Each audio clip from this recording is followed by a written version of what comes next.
What's up guys, I am Kenny in today's episode number 8 of my series Upscale Fishing Interviews, and we're going to get started right now. If you could please introduce yourself and tell us a little bit about your YouTube channel. My name is Alex Rudd and my YouTube channel is Alex Rudd Fishing. So pretty easy to remember, it's just my name with fishing on the end.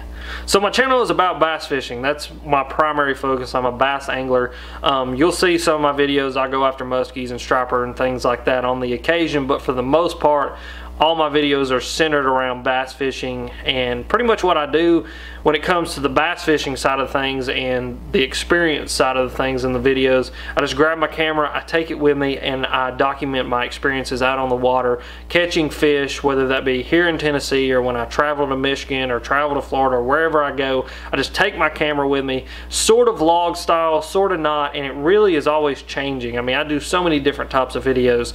I mean, I do cinematic stuff, I do vlog style stuff, I do GoPro stuff. It's just whatever I'm feeling like I need to do and what I think will be cool, I take my camera with me and do it. And then I also do educational videos. So I'm an elementary education major. So that means I'm going to teach the little kids like K through 5 when I graduate college. And I just love education. I always have. So it's something I knew I wanted to integrate into my YouTube channel. And so that's what I do. I mean, at least once a week I talk about different types of fishing techniques or tactics or time of year or anything like that. I try to integrate that into my channel and teach somebody something so that they can go out and catch a fish. What book have you most given as a gift, or what book has greatly influenced your life? If no book comes to mind, what person, podcast, or YouTube channel do you recommend the most? All right, so I'm going to do a book and a podcast and a person. So my book, I don't really give books as gifts a lot. I don't think I've ever given, maybe like my mom or something for like a Christmas gift, I gave her a book. But the book that always comes to mind for me is My Side of the Mountain. And it was a book that was read to me as a kid, and I try to read it at least once a year. And it is a book about a kid who decides he's going to run away from home and go live out in the woods. And it's just always a cool idea to me, that idea of just go out with nothing but an axe and a fire starter and a bag full of materials, you know, like a hammock and stuff, water filter or whatever, and go out and just tackle the woods. And that is just a really, really cool idea to me. And My Side of the Mountain is just a great book. I think it's a young children's book, you know, for teenagers and stuff like that, but it's a book that I try to read at least once a year, and I would highly suggest to anybody that loves the outdoors. Now for a podcast, I love Steve Vernella's The Meat Eater podcast. Steve Vernella is a hunting show host. I used to hunt myself a lot more than I do now, but learned about Steve Vernella a while back, and learned that he had a podcast, and I've been listening to the podcast for a while and just love it. The dude he's hardcore. He goes out and he hunts all his food, all his meat. He butchers his own meat. I mean, he's just awesome. He grows his own vegetables. He's just super self-reliant, super self-efficient, and he's a really intellectual, smart dude, and they have some really cool conversations about conservation, about hunting, about fishing, about politics in the aspects that it affects hunting and fishing. And it's just a really good podcast, I think, for anybody that wants to kind of keep up to date with what's going on in the outdoor world. Definitely go check out Steve Vernella's podcast. I've definitely drawn some influence for ideas about conversations that I've had on my own live streams that I have with Ben Nowak, and we've kind of adjusted them to talk about fishing and bass fishing and angling, and it's just a really good podcast. I would suggest it to anyone. And then for the person that's influenced me the most, definitely have to be my dad. My dad is the man who taught me everything I know about angling, and I would not be where I'm at without him.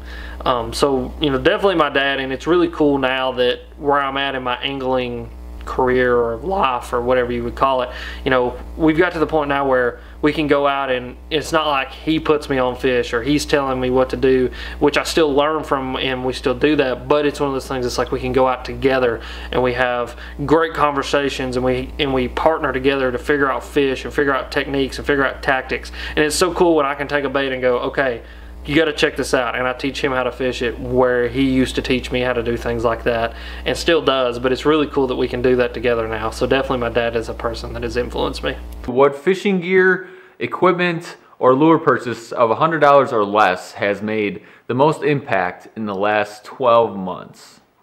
So you're gonna have to hold on just a second because I got to get it out of the box.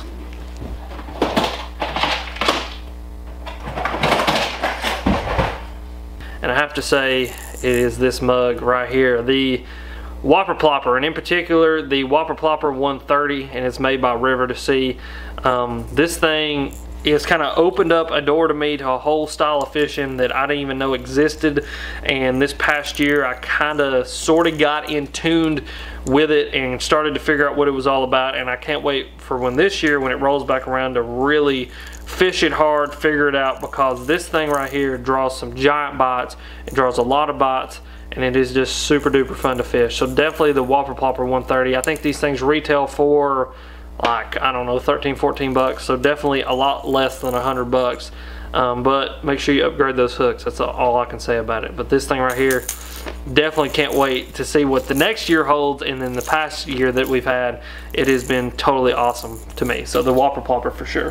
How has a failure, big or small, set you up for a later success? And do you have a favorite failure of yours? So failure, I can't think of a particular failure that I could be like, this is the one that has set me up for greatness. But this failure in general is a good thing. I mean, the more you fail, the more you learn. You have to fail to learn. And that's really something that, as an educator, I understand that I'm going to have kids that don't understand. They're going to fail tests. They're going to not do well on, you know, little worksheets and assessments. They're not going to do well on writing prompts. And it's my job to take that failure and mold it into learning and into success.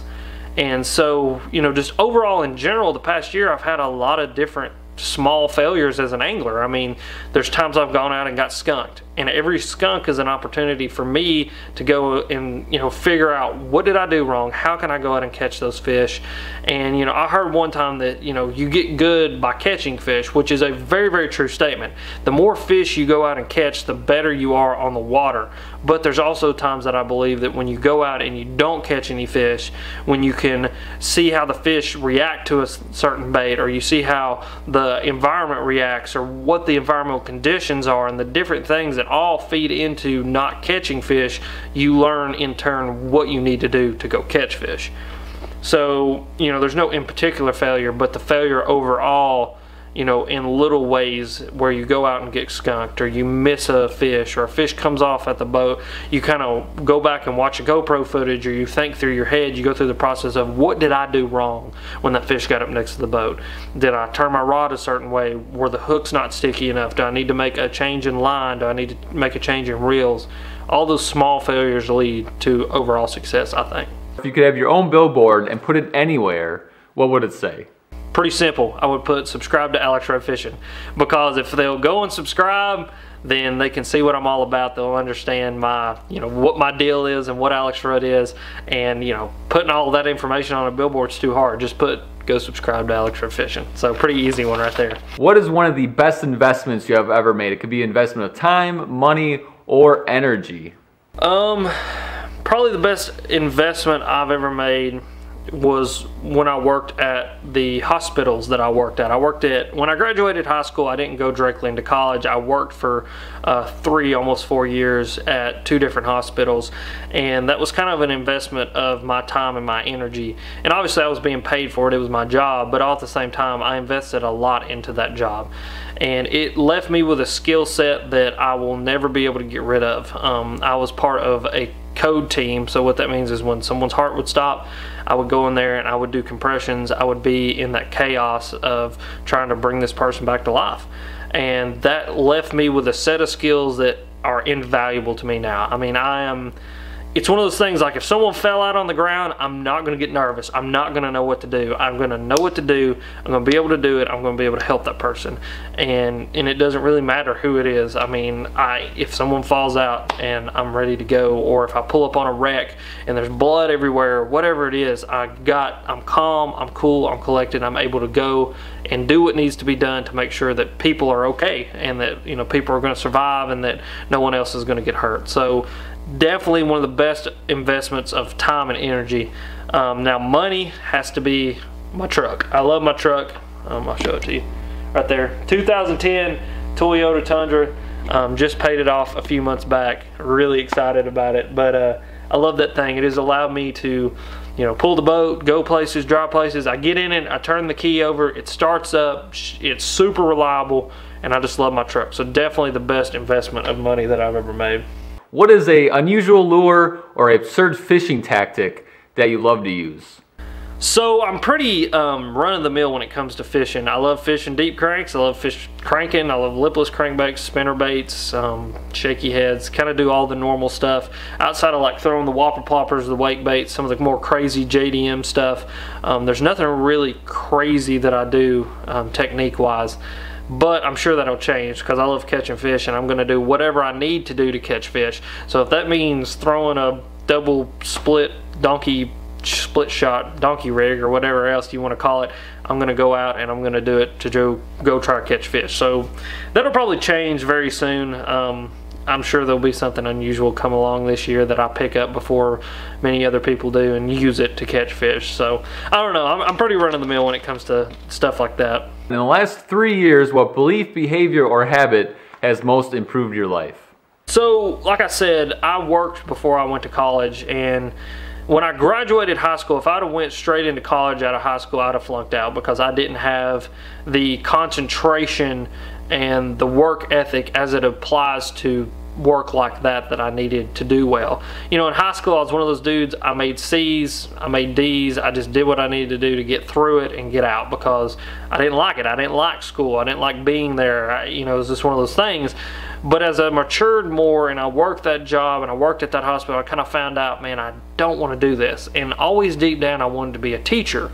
And the thing is, I wanted to be a teacher because I wanted to be the teacher I never had. And I had a lot of great teachers through the years that taught me a lot of good things. I had a lot of teachers that made me want to be a teacher. But I also had some teachers that didn't do good by me. And so I wanted to be that teacher for a kid. I wanted to be the teacher that went above and beyond to make sure that they learned. And so the work ethic as it applies to that, the work ethic of understanding that you got to be self-sufficient when you're in college. You know, you got to be willing to work hard. If you're going to go to college, you're going to work a job, you're going to have a YouTube channel, and to understand that you're going to be tired and it's going to be okay, and all you got to do is just grit your teeth and keep on going. Because in the end, the payoff for going to college or having a YouTube channel or working as hard as you can to, you know, not impress anybody, but to make sure that people have respect for you and that they see you working hard, because in truth, everybody's always watching. And in whatever aspect of life that is, whether it be a boss or a sponsor in fishing or just somebody in, you know, a parent of a kid, in my case, someone is always watching to see what you're doing. And the harder you work and the more dedicated you are to whatever it is, whatever aspect of life it is, the more success you're going to have at it. So definitely work ethic and understanding that someone's always watching you is definitely something that has improved my life and is a behavior that I'm glad I changed. You know, and it's been longer than 3 years, but the past 3 years of my life, that has to be something that has definitely been here, because I am in my 3rd year of college. I'm getting there. I'm almost done. I've only got 3 more semesters, and YouTube is obviously doing well for me. I'm not a giant channel, but like I said, people are always watching. I'm getting sponsors and people that reach out to me and want to work with me, which is really cool. So just work hard, and understand that work always pays off. What advice would you give a smart, driven beginner angler trying to make it into the fishing world? Work. Just like I just said, man. I mean, the last question definitely runs into this question. That, you know, be humble. Always be willing to learn. Always be willing to stop and just shut up and listen to what someone with more experience has to say. Be kind to everybody. Don't go out and make enemies. Don't go out and think because you have a preset belief about something, which I'm not saying give up on your beliefs. Don't do that. Obviously, you don't give up on your morals or your beliefs, but don't think that because you think it's the right way that it is the right way and that everybody else is going to think it's the right way. You know, there's certain things going on definitely in the fishing community now where there's a lot of headbutting going on, and it's because it's 2 totally different cultures that have separated everybody, and no one can just be kind, and no one can just go, you know what, I disagree with what you're saying, but that's okay, we can still work together towards a common goal. And obviously, I mean, that's just a life lesson, is to just be able to understand that there's differences and things like that. But definitely be humble, be willing to learn, and be kind to everybody. I walk up, I shake hands, I look you in the eye. I'm going to be as totally genuine with you as if I'm sitting in my home talking to my parents or to my girlfriend. That's the same person you're going to get when you meet me in person. I mean, I'm Alex Rudd, as I am sitting right here, as I am going to be if I meet you at the Bassmasters Classic or at ICAST or just out in a store somewhere on the street. I'm just real as can be. So be humble, be kind, be willing to learn, and just be real with everybody. What are bad recommendations or tips you hear about fishing? I guess that like all baits work everywhere. There's like, you know, there's certain people, they're like, if you throw a big swim bait, big fish are going to eat it. That's not totally true. If there aren't big baits in the body of water you're fishing, the fish are not going to be conditioned to eating a bait that size. I did a video about this a while back, and it was talking about bass being conditioned to different things, whether that be size, profile, color, sound, things like that. I mean, so you can't say, well, if you go throw a 12-inch swim bait in a pond, all the big bass are going to eat that swim bait in that pond. That's not entirely true. If you go throw a small creature style bait that mimics the crawfish that live in that pond really, really well, I think you have a better chance of getting a big fish, a seasoned fish, a smart fish. You get a better chance of tricking them and get them to commit to that bait. So yeah, that's kind of the one thing is like, not everything works everywhere. So, you know, when you get on the internet, and obviously I make videos about educating people how to catch fish, but like if I say, you know, throw a 8-inch mag draft in XYZ situation, I wouldn't go take that and go throw it in a pond with nothing but 2-pound fish. Now, that's not to say that some fish wouldn't react to it, because that's obviously, there are no set like rules in fishing. There's always going to be that one thing that like blows your mind. But for the most part, 90% of the time, you know, fish to the conditions, match the hatch, mimic the forage, do the best job you possibly can representing what's in your body of water to go catch fish, and don't think that all baits work everywhere. When you feel overwhelmed or unfocused, what do you do or what do you think about to get yourself back on track? Fishing all the time. This is my getaway, this is my art form, this is my life, you know, I love this. I dedicate a tremendous amount of time and energy into fishing, and it's what I think about when I get stressed. It's where I want to go when I get stressed. It's just what I do. I love fishing. I mean, some of the best stress relieving I have is putting on a podcast, coming out here, sitting in the boat, and just organizing the boat and organizing tackle. Even if it doesn't need it, I'll just dump a box out and reorganize it just because I love it. Or going out bank fishing even. I love to just go out on a quiet spring day by myself, nobody to bother me, and just bank fish, or even go out on the boat and with my dad or with my girlfriend or whoever and just hang out and go fishing. That's my stress reliever, is fishing. It's where I go. When you hear the word successful, what person comes to mind and why? I don't know if I have a person in particular that comes to mind. I mean, what is success? You know what I mean? What do we gauge success on? I mean, for some people, success is having millions of dollars and a big house and fancy car. For other people, like me, it's just doing well, being able to go fishing and enjoy my life and enjoy my family and enjoy being around the people that I love. That's successful to me. You know, there's no in particular person that I go, man, that person is successful, because there's no person that thinks like I do. Everybody has a different idea of success, so in turn, whatever your idea of success is, that's what you believe is successful. So go out and do you, work hard and make your own success, is what I would say to that, which that was kind of philosophical and deep, but hey, you know, whatever. Answer a question with a question, right? What video of yours are you most proud of? And I'll leave all your mentioned links in the description page below. Alright, so my Michigan series of videos I am super duper proud of, and they've not got a ton of views, and I really don't know why. But I made those videos with Ben Nowak, my buddy who lives up in Michigan. I went up there for 5 days last year and made some of the best videos I've ever made as an angler. I mean, and as a videographer and as a YouTube creator. Those videos were full of a ton of fish catches, full of a lot of cool cinematic stuff, a lot of just awesome music that matched up with awesome scenery. I mean, it was every day there was like a new feel about what we were doing, whether it would be the sun rising over the Saginaw Bay or driving through a dark, wet, foggy forest to a lake up in northern Michigan. I mean, just every video was just so cool. And I took the cinematics, I took the fish catches, and I matched them up with music and sounds and things and edits that, I don't know, I just really liked those videos. I'm going back again up there in May, and you guys need to be ready for that, because I'm gonna again just put a lot of time and effort into making some really dope videos. What is the most exciting project you're currently working on or will be working on this year? So I'm working on some stuff with Lucky Tackle Box. Super excited about that. It's going to turn off to be some really cool videos. I can't, you know, divulge a lot of information about it, but just know they're going to be really well funded. They're going to be really well made. We're going to get a cameraman in the boat. We're going to go to some just sick, stupid places and catch some sick, stupid fish, and it's just going to be awesome. What video of yours was the most challenging and why? All videos are challenging, especially videos where you're going out and fishing. It's hard to film and fish. There's a lot that goes into getting the B-roll, getting the shots, getting the drone up, doing this and doing that, while all being able to go out and go fishing.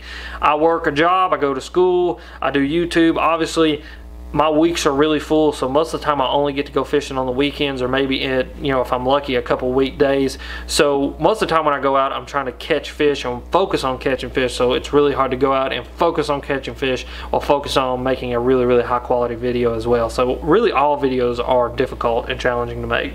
Do you have any last message, action, or challenge for my viewers? Just go out and do the best you can. Go out, experiment with a bunch of different baits. Go out, if you want to start a YouTube channel, just grab a camera, go out, mess up, make a bunch of stupid videos that you don't like, put them on YouTube, let people say stupid things, let them dislike them, let them like them, because I can promise you the more content you put out, the better you're going to get, the better angler you're going to become, the better videographer you're going to become. It's like being in a band. In a band, you got to screw up a bunch until one day all of a sudden you're the next Nirvana. I kind of think that's how it works. You know, you just work and work and work, and then one day it kind of just all comes together. Thanks, Alex, for taking the time. Super interesting interview. If you could please tell us the best place to find you online. The best place to find me online is YouTube and Instagram. So go subscribe to my YouTube channel, Alex Rudd Fishing. I would really appreciate it. You guys can go check out my content. I've got all kinds of videos, like I said, ranging from just fishing experiences all the way back to around to educational videos. So my YouTube channel definitely, and then my Instagram, I use it as my main tool to tell people what's going on when I'm not posting YouTube, or tell people that I posted a YouTube video, or just share stuff that I think is really cool. Live stuff, fishing stuff, whatever. A lot of times you'll see me doing this where I long arm a bunch of small fish to make them look bigger, but that is definitely where to go check me out at. So that's all the questions, man. Hopefully you enjoyed it. Hopefully everybody enjoyed it. As always, you guys are sweet. Thanks for watching. Real quick before you leave, make sure to check out the links below to sign up for my first Fishing Friday newsletter, where we do a lure giveaway every single month. So you have 12 chances a year to win a lure. All you have to do is sign up. We will send you an email or two, and that is it. That is the max. And it also includes a little bit of news about my company, Upscale Lures, and a little bit of news about fishing from around the world. I think you guys will really enjoy it. Super easy to sign up. Again, the links are below. I really do appreciate you guys for watching. Thank you so much, and I'll see you guys next time.